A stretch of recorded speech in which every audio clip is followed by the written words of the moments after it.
This small town on the outskirts of America used to be so peaceful and serene.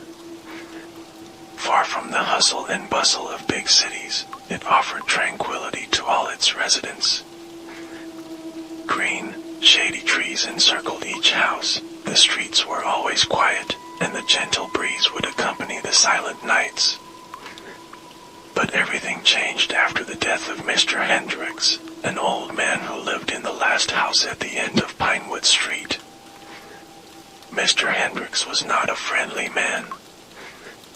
For years, his neighbors knew very little about his life. He always seemed to isolate himself in his house, only coming out occasionally for necessities. People didn't care much about him, viewing him as just an eccentric old man who didn't want to socialize. But behind Mr. Hendricks' solitude lay a dark secret, making his death more than just an ordinary one. Shortly after he was found dead in his home, with a horrifying expression frozen on his face, the terror began. Strange noises echoed in the night, footsteps reverberated in the empty halls, and shadowy figures lurked behind windows, haunting every house nearby. The house next door belonged to a new family, me, Max, my wife Sarah, and our little daughter Lily. From the moment we moved in, I felt something was off. A chilling cold, the thick air that made breathing heavy. Nothing strange, they said. But I knew something was wrong. And one night, I saw it. The shadow of an old man with glowing eyes in the darkness, staring at our house from the empty window of Mr. Hendricks' home. It was then that I realized death wasn't the end for Mr. Hendricks. It was the beginning of his revenge. Are you ready to hear this story through to the end? Because this isn't just another horror tale. It's a reality far scarier than your worst nightmare.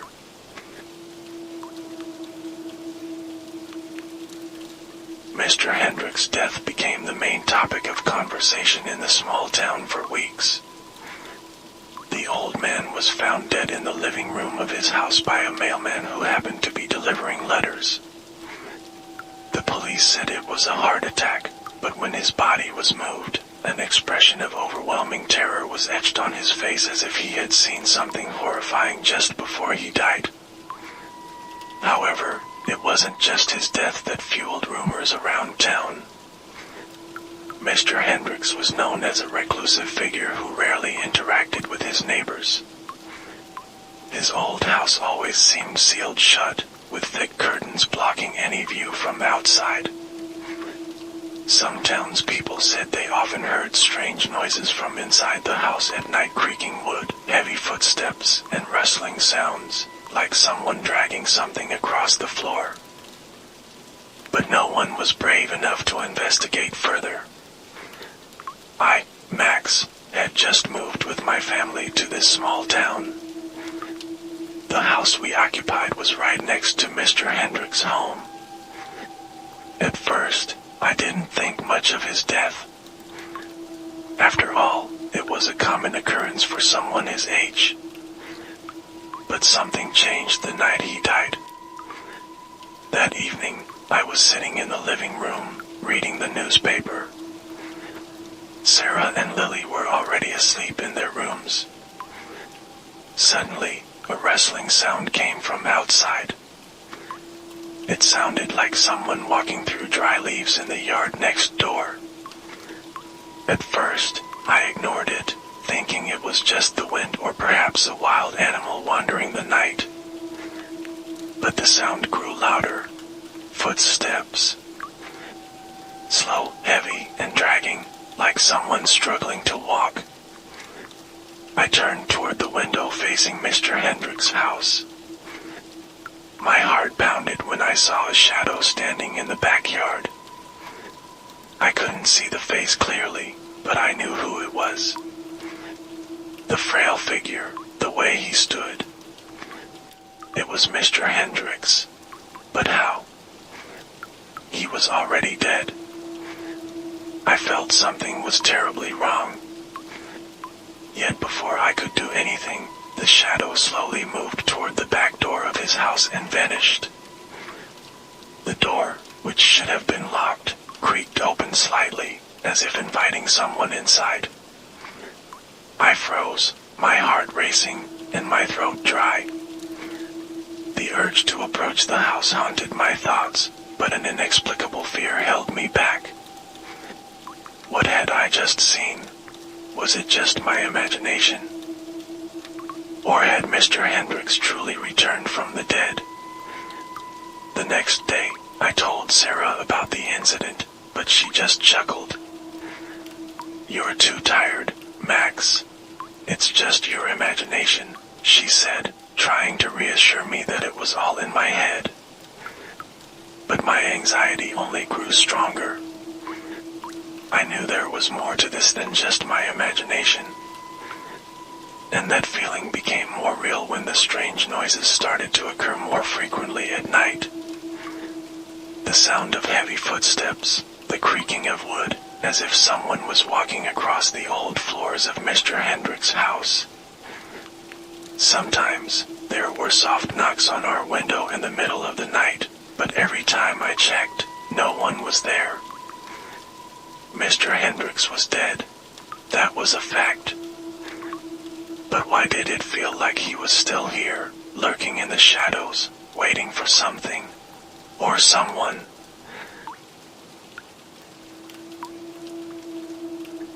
That night wasn't the last.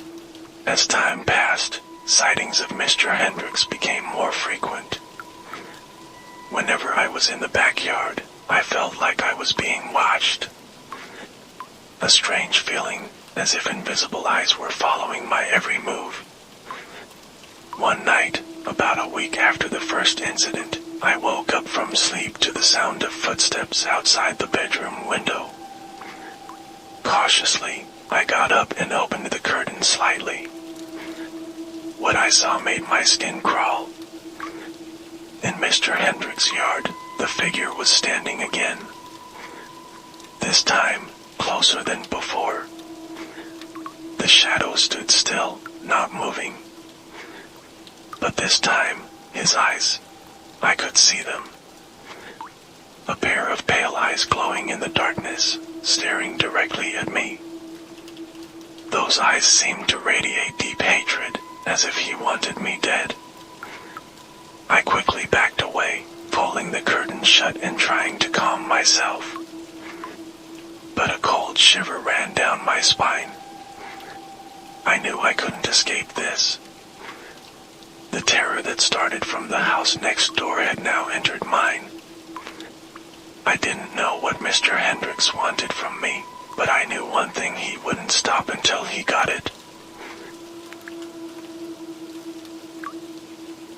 After that sighting, I started having nightmares. Every night, I dreamed of being inside Mr. Hendricks' house. In my dreams, the house was dark and empty, but I could feel his presence. He was always there, watching me from the shadows. I could hear his breathing, feel the cold air as he approached, but I could never see him clearly. In one of my worst nightmares, I was standing in his living room, and when I turned around, Mr. Hendricks was right behind me. His face was pale, with large, empty black eyes. His lips curved into a terrifying grin, revealing yellow, sharp teeth. He didn't say anything, just stared at me with a look that froze my blood. I woke up gasping for air, my body drenched in cold sweat. Sarah started to worry. "Maybe you're too stressed with work," she said, gently rubbing my shoulder. But I knew this wasn't about work. This was about Mr. Hendricks. He was trying to tell me something, but I couldn't yet understand it. However, what happened after that nightmare was far worse than I could have ever imagined.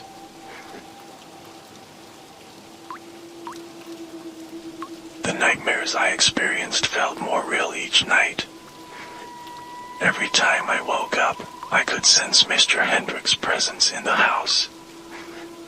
At first, I thought this terror was only happening to me, but Sarah started experiencing the same. One night, as I was watching TV in the living room, Sarah rushed out of the bedroom. Her face was pale, and her hands were trembling. "Max, I heard something in the bathroom," she whispered.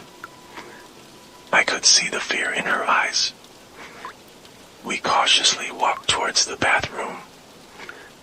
Each step felt like a weight on our shoulders, as if something in the house didn't want us to get closer. When we reached the bathroom door, I could hear it too. A scratching sound, like something scraping against the floor, or more accurately, like someone's nails clawing the tiles. I slowly pushed the bathroom door open, and behind the shower curtain, I could see a dark shadow. My heart pounded, and fear engulfed me. I quickly pulled the curtain back, but there was nothing. The bathroom was empty. However, the floor was covered in strange scratch marks. They looked as though a powerful hand had angrily clawed at the tiles. Sarah stepped back in fear, and I tried to come up with a logical explanation. But how could anyone leave such deep marks on ceramic tiles? I couldn't deny it anymore. This wasn't just paranoia or bad dreams. Mr. Hendricks was here, and he wasn't content with just showing his presence. He wanted to scare us, to make us feel threatened.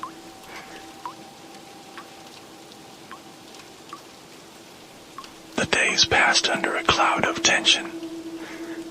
More strange things started happening. Bedroom doors would open by themselves, whispers could be heard at night from behind the walls, and objects around the house seemed to move on their own as if someone was deliberately playing with us. I decided to find out more about Mr. Hendricks. This town is small, and everyone knows each other. I was sure someone knew more about the old man than they had let on. I went to the local library to look for old records. I found news about Mr. Hendricks' death, but there wasn't much information that could help. It was just a standard report that he died of a heart attack in his home. But when I spoke to one of the town's elderly residents, I got a more interesting story. "Mr. Hendricks wasn't always like that," said an old woman named Mrs. Green. "He used to be friendly, always greeting the neighbors. But everything changed after his wife died in a tragic accident at their home. He became withdrawn and paranoid, and there were rumors that he started dabbling in strange things. Things no man should ever be involved in." I swallowed hard. "Strange things? What do you mean?" Mrs. Green gave me a sharp look. "He began studying black magic. People say he tried to summon his wife's spirit, to bring her back from the dead. But no one knows exactly what went on in that house after she died. Everyone living near him started feeling uneasy, and some even claimed to have seen impossible things. This explanation gave me a new perspective. Was Mr. Hendricks trying to meddle with forces beyond his control? Was this why his spirit couldn't rest and why he kept haunting our house? The more I thought about it, the more terrified I became. This wasn't just about a haunted old house, it was about a curse Mr. Hendricks had left behind.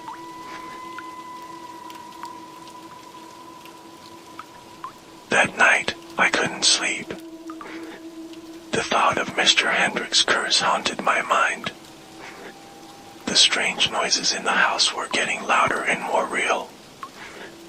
Every time I tried to close my eyes, the creaking of wooden floors, the groaning of doors, or the scratching sound of something moving around jolted me awake. At 3 in the morning, something even more horrifying happened. I heard the front door open. My heart raced. I knew I had locked it before going to bed. I got up from the bed and peeked out of the bedroom door. The house was deathly quiet, but I could feel that something or someone was inside. I slowly made my way to the living room. When I reached the front door, it was wide open, but no one was there. A cold wind blew in, sending shivers down my spine. Suddenly, from the corner of my eye, I saw something. The shadow of Mr. Hendricks stood in the corner of the room, his eyes glowing in the dark, glaring at me with deep hatred. I was frozen in place, unable to move. My mouth wanted to scream, but no sound came out. He stepped closer, his movements slow yet deliberate.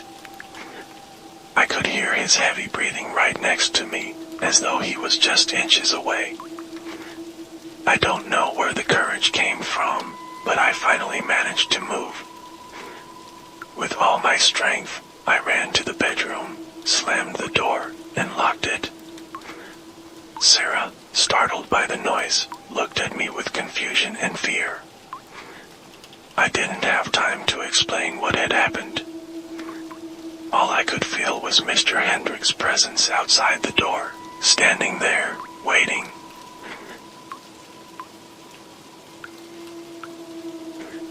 The next morning, I told Sarah everything. We agreed that we had to find out more about Mr. Hendricks' house. That's when I decided to do something I had never done before: enter Mr. Hendricks' house. I knew it was dangerous, but I felt I had no other choice. If Mr. Hendricks was haunting us because of something he left behind there, I had to find it. The house had been abandoned since his death, and no one dared to go inside. With the key I found under a flower pot in the yard, I entered. The smell of mold and dust greeted me. All the furniture was still there, as if Mr. Hendricks had just left for a short time and would be back any moment. As I explored the house, the cold feeling grew stronger. I could feel something watching my every step. In the master bedroom, I found something interesting: a small door behind an old wardrobe. It was locked, but after some effort, I managed to open it. Behind the door was a small room that seemed to be used for rituals. The walls were covered with strange symbols I didn't understand, and in the center of the room was an altar with an old photo of Mr. Hendricks and his wife. There were long extinguished candles and ancient books written in a language I couldn't recognize. But what caught my attention the most was a small box on the altar. When I opened it, inside was a pendant that looked very old. The moment I touched the pendant, the entire room seemed to vibrate, and whispers echoed from every direction. I knew then that I had found the source of the curse. Returning home that night felt heavy. The pendant I had found seemed to carry an unexplainable energy. Ever since I brought it back, the atmosphere in the house had become even more terrifying.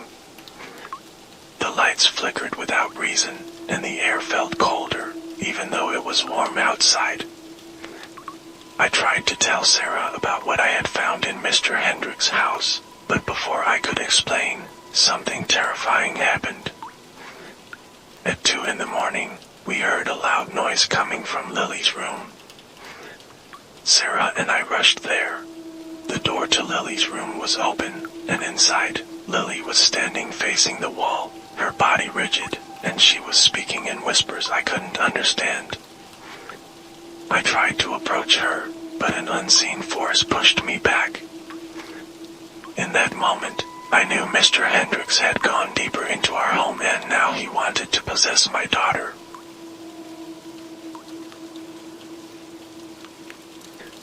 Lily didn't move at all. I desperately called out to her, "Lily, Lily, look at me." But my daughter remained silent, standing still, facing the wall of the room. Her whispering became louder, like a chant repeated over and over. I could feel the chill enveloping the room, and the hair on my neck stood on end.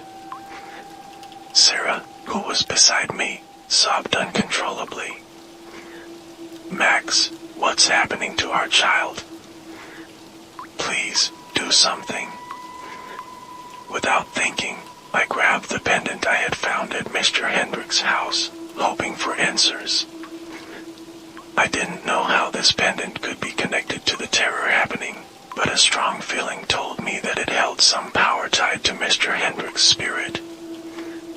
As soon as I clenched the pendant tightly, the whispers from Lily's mouth stopped. She slowly turned around, her gaze empty. But her eyes, they were no longer my daughter's. Lily's eyes now radiated a deep hatred, as if she were staring at us with boundless rage.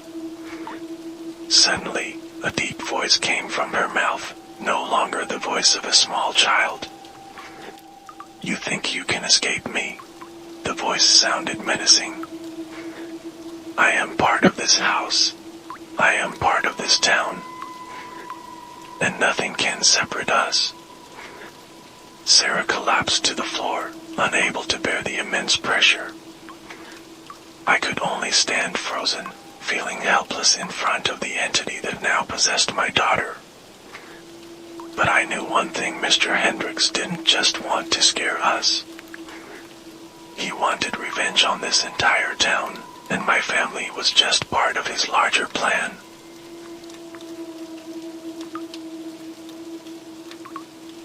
As the situation grew more terrifying, I realized that I had to act quickly.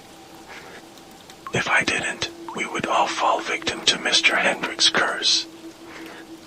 I clutched the pendant tightly and shouted at the figure controlling my daughter's body. "I know you, Hendricks. You're trapped here, but it's not our fault. Stop this, or I will destroy this pendant and release your spirit forever." The figure in Lily's body laughed cruelly. "You fool, Max, destroy that pendant, and you will set me free for good. Do you really think this is just about petty revenge? No, this is about something far greater." I stood there, confused. How could destroying the pendant set him free? Suddenly, a memory of what Mrs. Green had said came to mind. Mr. Hendricks had tried to use black magic to bring his wife back, but the ritual had failed, trapping his own soul instead. But this wasn't just about his spirit.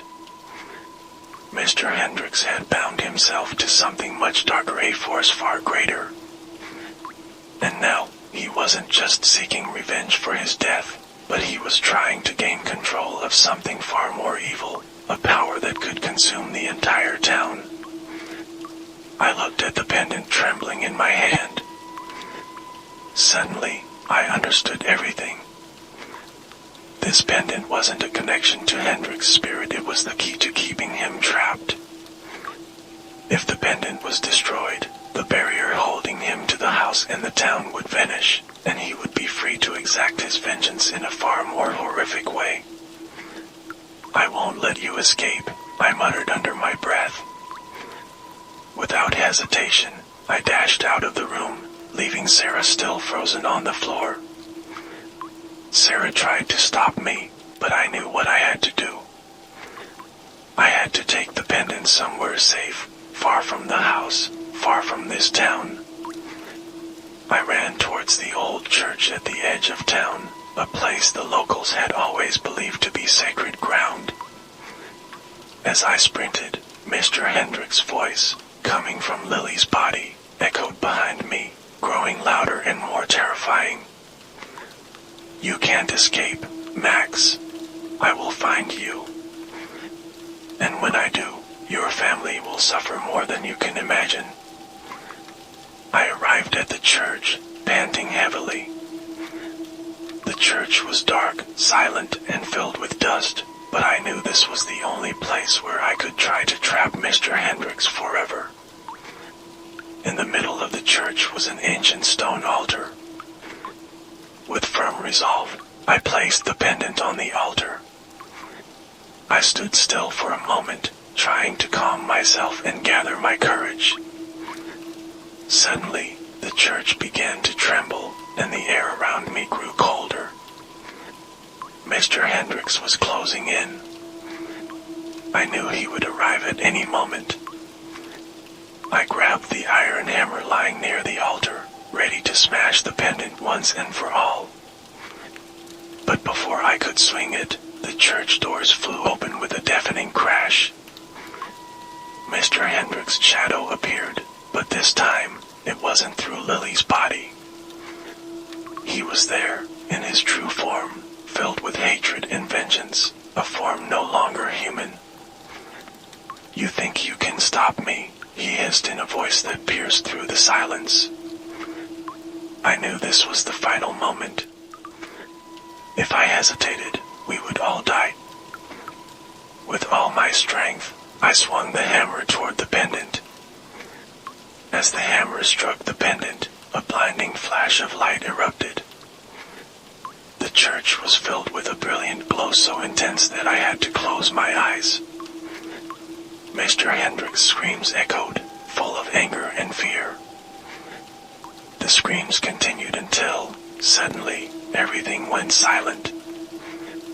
When I opened my eyes, Mr. Hendricks was gone. The pendant lay shattered on the altar, and the atmosphere around the church had changed, calmer, more peaceful. I knew, for the first time, the curse had been lifted. A town at peace once more. We left the town a few days later. Sarah, Lily, and I decided to start a new life far away from the horrifying memories. But I knew that this small town would always be remembered as a place haunted by the vengeful spirit of a man who died full of hatred. Mr. Hendricks was finally gone, but I could never forget his face, his gaze full of anger and vengeance. Was he truly gone forever? Or maybe one day, in another place, his curse would rise again. If you've ever experienced something strange or felt like someone was watching you from the darkness, don't ignore the signs. Mr. Hendricks may not be the only spirit seeking revenge. Share this story with those you know, and who knows, perhaps behind their doors, dark secrets are waiting to be uncovered. Don't forget to like, share, and subscribe if you want to hear more terrifying stories like this. And remember, not everyone who dies is truly gone.